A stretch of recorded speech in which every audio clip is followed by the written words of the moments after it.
Gentlemen, 5 Oscar nominations, including Best Actor, Best Supporting Actor, Golden Globes nominations for Best Actor, 2 nominations for the Screen Actors Guild Awards, $100 million on the budget, $171 million on the box office. Today we're talking about the classic 2006 release, Blood Diamonds.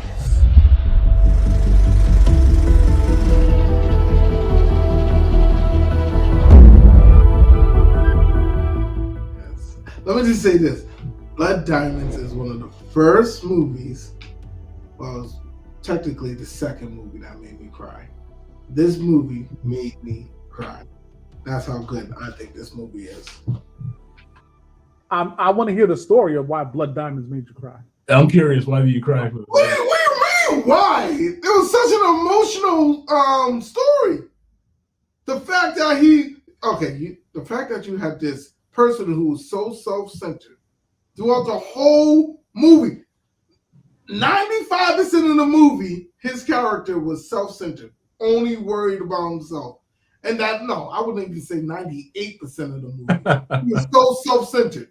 98% of the movie. That last 2% of that movie, he actually laid down his life, sacrificed himself so that he could get away. So that the African guy could get away.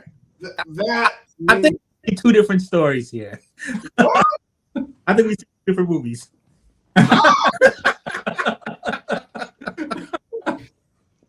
I mean, what's a Blood Diamond? Hold up, Mo, go ahead, Mo. Go ahead. Okay.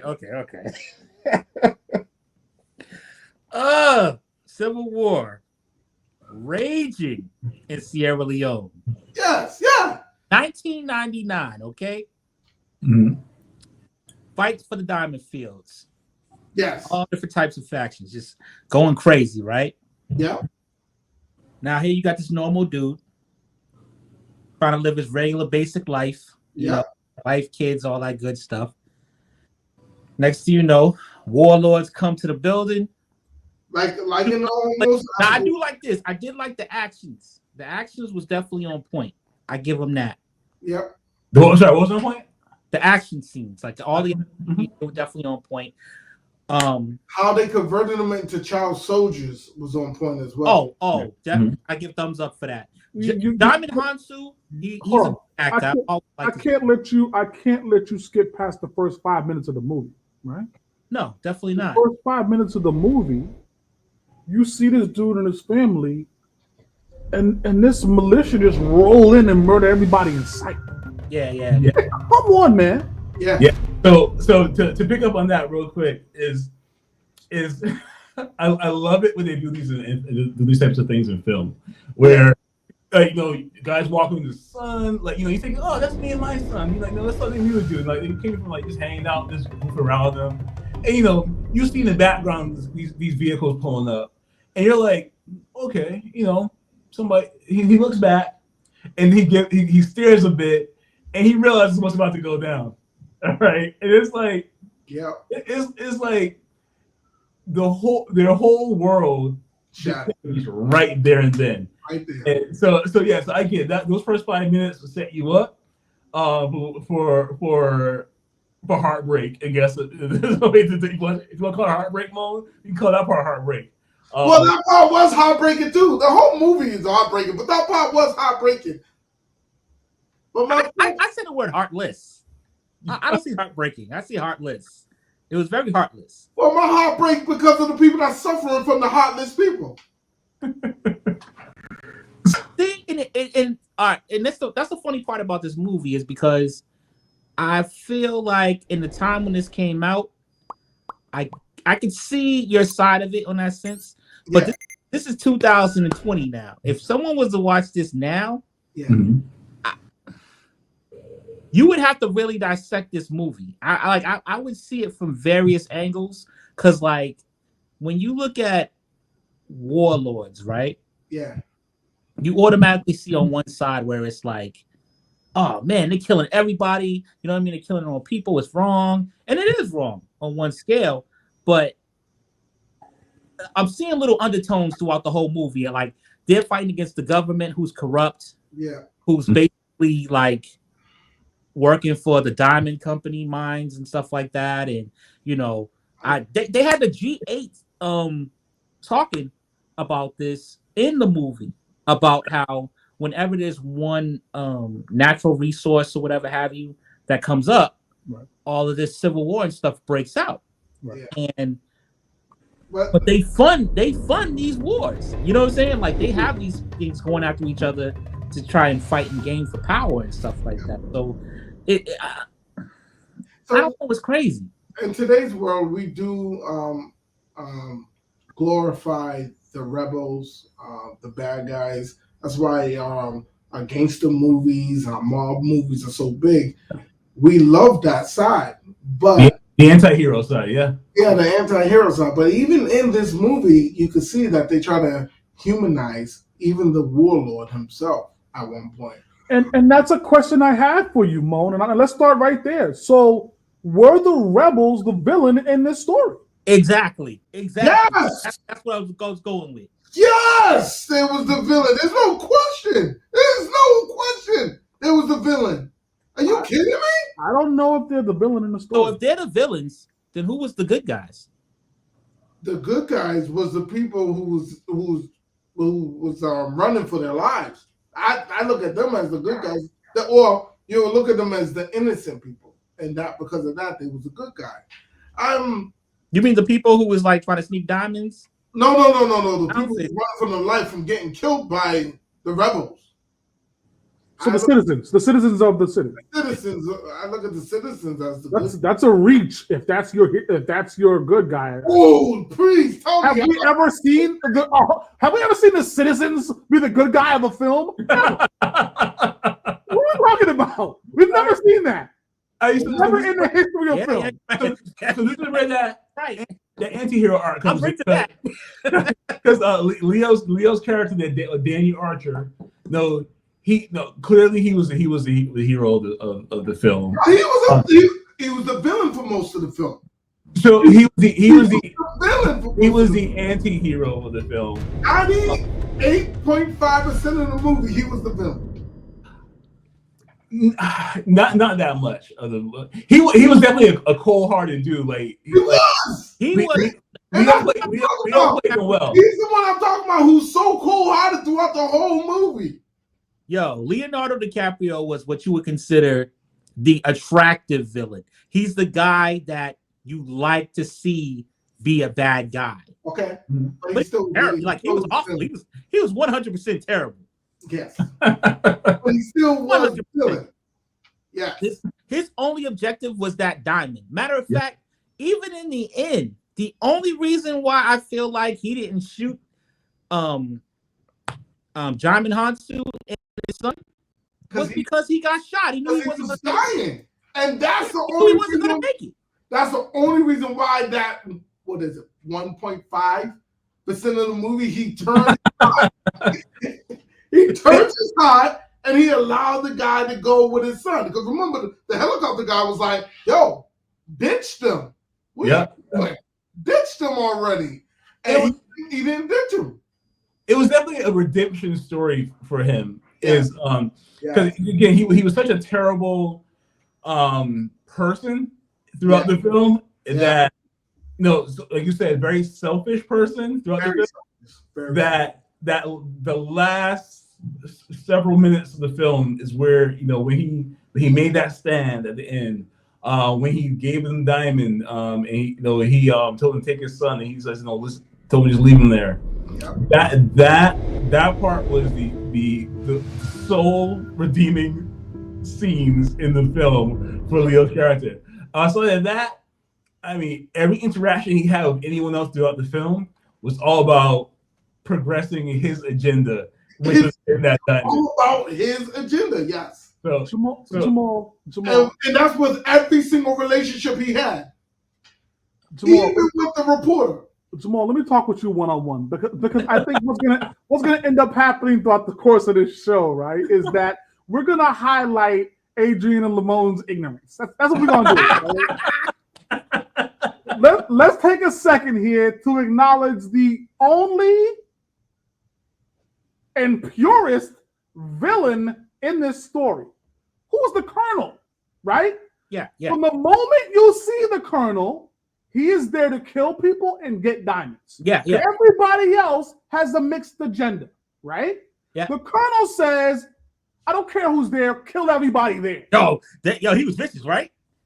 Yeah. You clearly see who the villain is here. His name was Colonel Poison, which told you that he's a villain. I get that. Like, you can have more than one villain. I'm just saying, the best villains control everybody else in the story. Colonel Poisoner, as you called him, controlled Leonardo DiCaprio the whole film. Yeah. He is the villain in this story. Yeah. He is the villain. Leonardo. Easy to see. When you season like me in the film game, he is one of the villains. He's not the main villain. He's one. Yeah, you're right. No, he's not the main villain. The main villain was the jewelry. What was it? Van. Because that's another one of the villains. Yes. Yeah.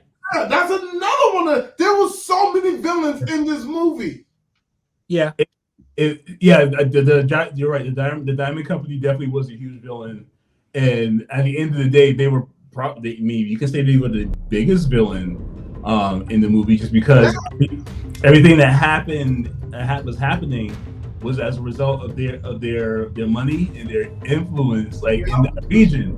So I mean, people wanted. I mean, I would honestly say that they were definitely if not the biggest villain, maybe the second biggest villain. Like, you know, I'm not gonna lie.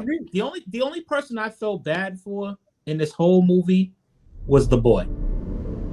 That was it. That was the only one I felt bad for, because he was so traumatized by this situation that when his father finally found him, turned him around, he was so traumatized that he didn't even like.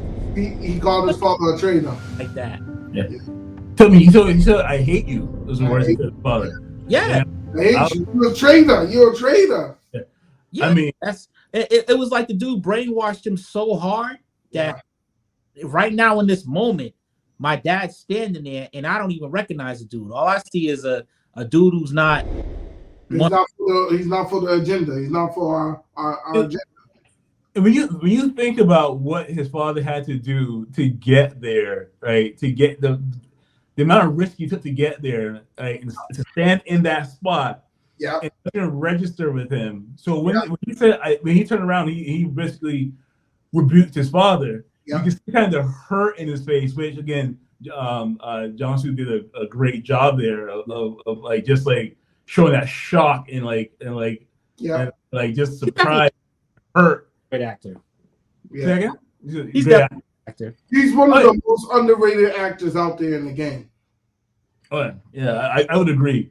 I mean, I've seen a bunch of stuff he's done, and like he never disappoints. Like there's certain actors that aren't say like top tier A-list actors as far as Hollywood ranking. That you see in a lot of films, and they integrate their characters into the film seamlessly, without you thinking like, hey, this is the same person that did this, and it's like, are they playing the same person really?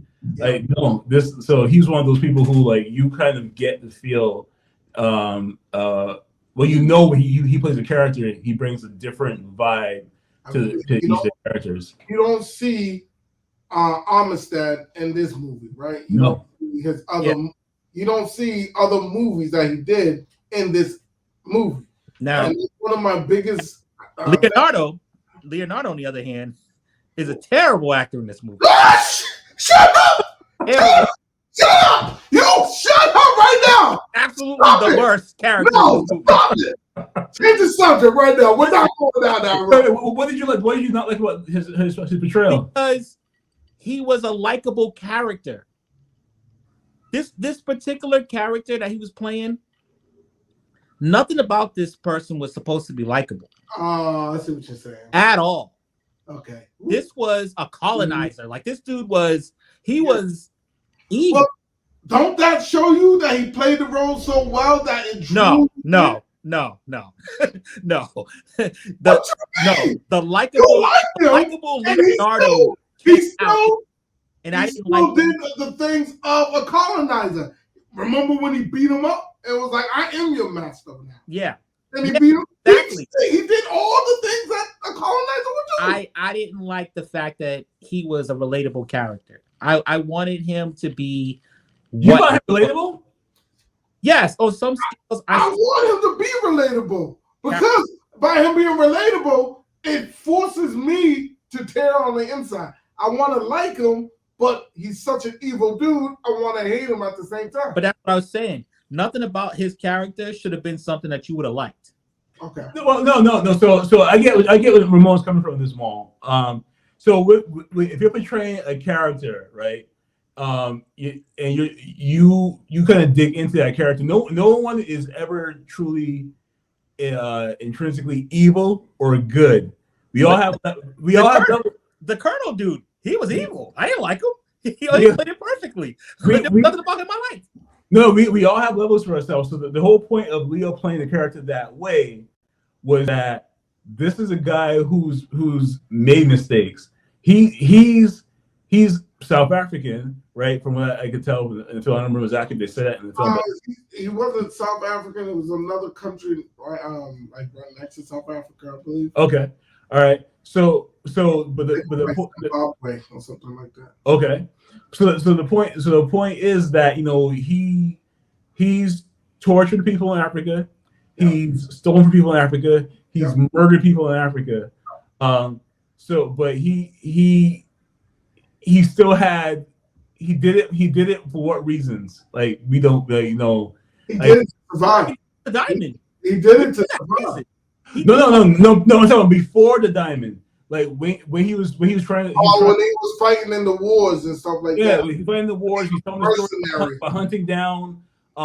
This scene has to make me feel uncomfortable when he's talking about the smell of the excrement, like the baboon being similar to that. That's how of a human. That's how they found these people in I think it was in Zimbabwe and killed them because of the smell of their excrement.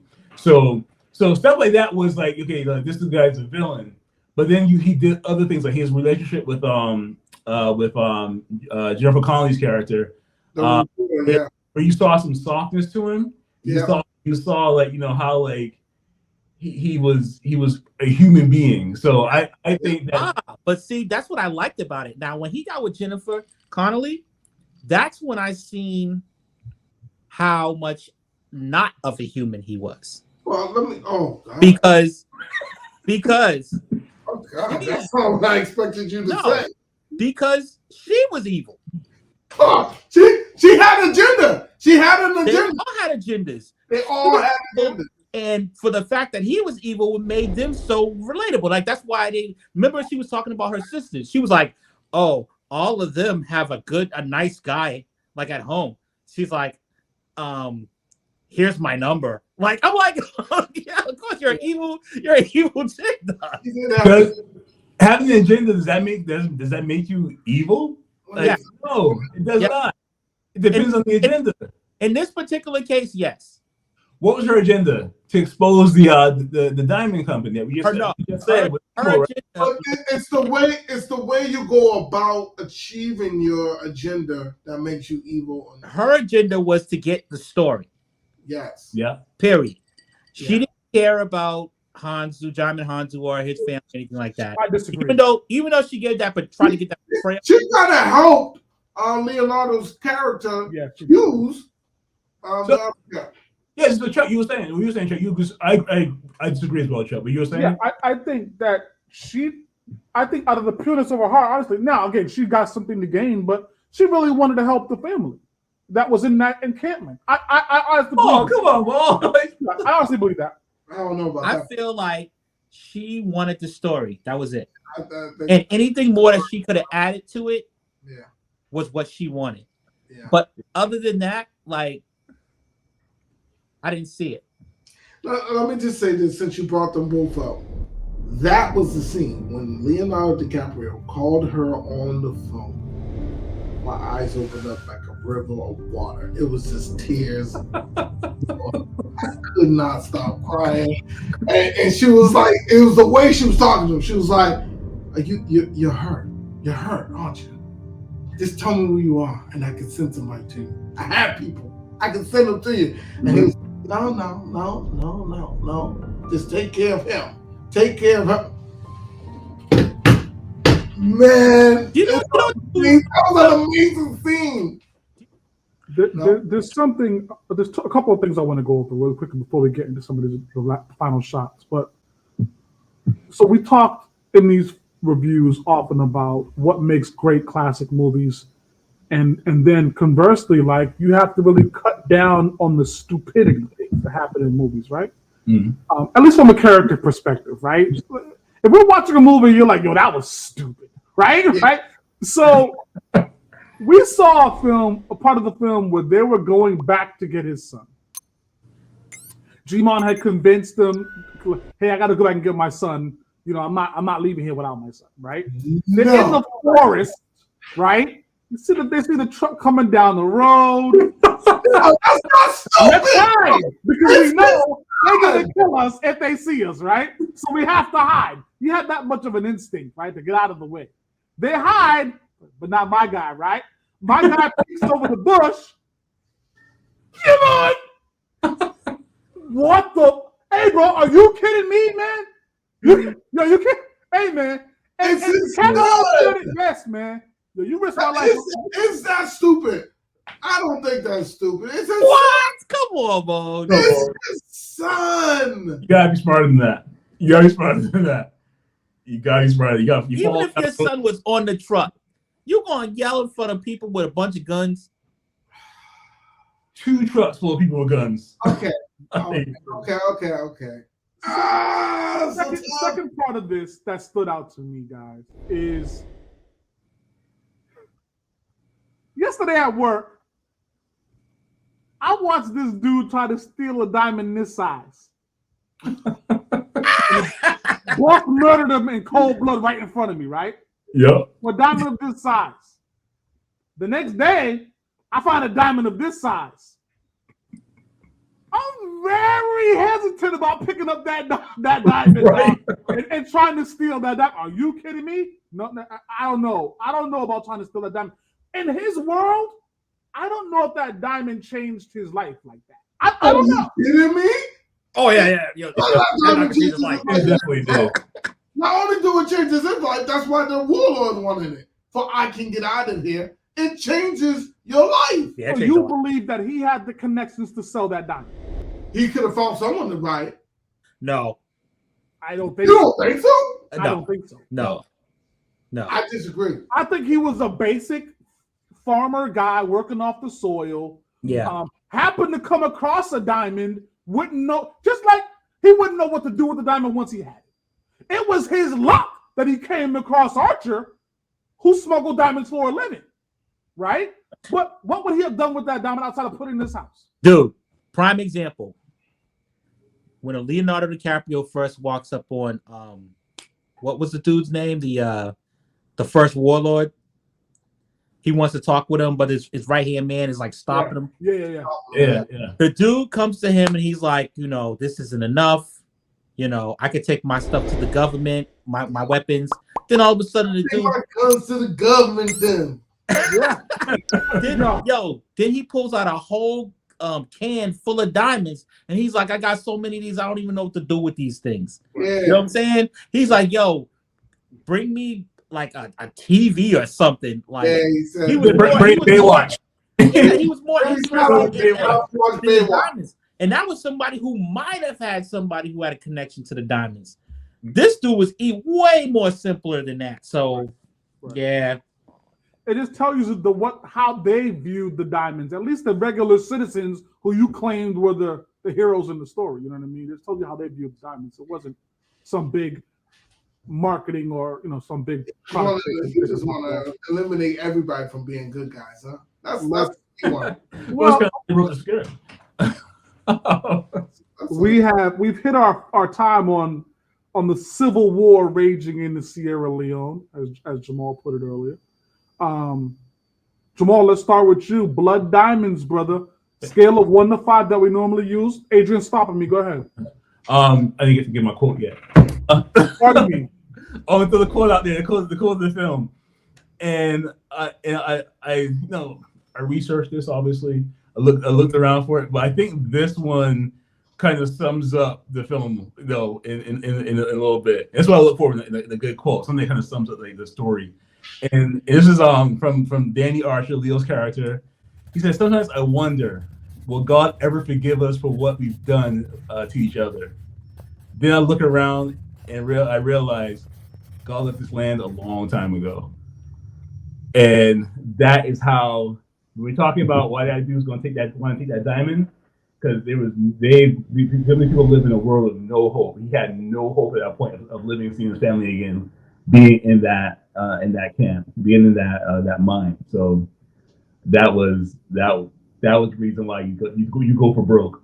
At that point, you go for broke. I think that quote does say it all. I think that quote does kind of give you that rap. Jamal, 1 to 5. Talk to me about your grade of Blood Diamonds. You said 1 to 5? Yes, sir. I give it a 2.5. Hey. No halves, no percentages. That'd be a generous. Take me off this show, man. No halves, no percentages. Give me you giving me a 2? 2. You gotta be kidding me, yo. Deuce. Bro. Lamont Johnson, Blood Diamonds, Yo, 1 to 5. I'm giving this movie a 4 stars, hands down. Are you kidding me? 2 stars? Ouch. 2 stars? Yo, just think about the scene when he was in prison. That scene where he was like, "You have the diamond. You have the diamond." He stripped off all his clothes. "I do not have no diamond. I do not have no diamond. What is this?" I never denied. Djimon is an amazing character. He's an amazing actor. Yeah. I take nothing from that. That performance alone is a 3, at least. At least I should bring it up to a 3. A 2, bro. A 2. That was disrespectful, man. You're trying to get me because what the rating I gave your other movie, that's what it is. Bring the ball stuff, man. You know I love this movie. It's a 4, bro. It's a revenge score. It's a revenge score, man. You go for A. Man, so like I said, this movie wasn't my favorite Leo movie. I think that's one of the things that kind of jumps that you kind of brings my score down a little bit, is because I'm so used to saying, like, people like Leo. I'm used to saying, like, you go see a Leo movie, you're gonna get top-notch acting, which you did. But I felt like this film was, just kind of, it was more okay than anything else. I'm going to give it. I'm leaning towards a 3 right now. 3 stars. Yeah. Come on, guys. See, you're not even hear the scoring of this movie. The scoring of the movie alone is amazing. Have you ever heard that? The score? Moan, we get that you're passionate about Blood Diamonds. I'm going to lean towards Adrian, and I'm going to give it a 3. Here, let me just give you some of the reasons why. So first off, you mentioned DiCaprio. We'll talk more about DiCaprio as the Unspoken continues to unveil some of these classic films, but this wasn't in DiCaprio's top 7, and that includes Inception. So if you're not going to get the best of DiCaprio, what are we doing here? Secondly, this isn't the best storyline. This storyline itself feels really disjointed. I feel like there's 4 different stories happening at one time. And that doesn't do me well with a Civil War story. We've seen some great Civil War stories where you didn't have so many overlaying stories underneath it.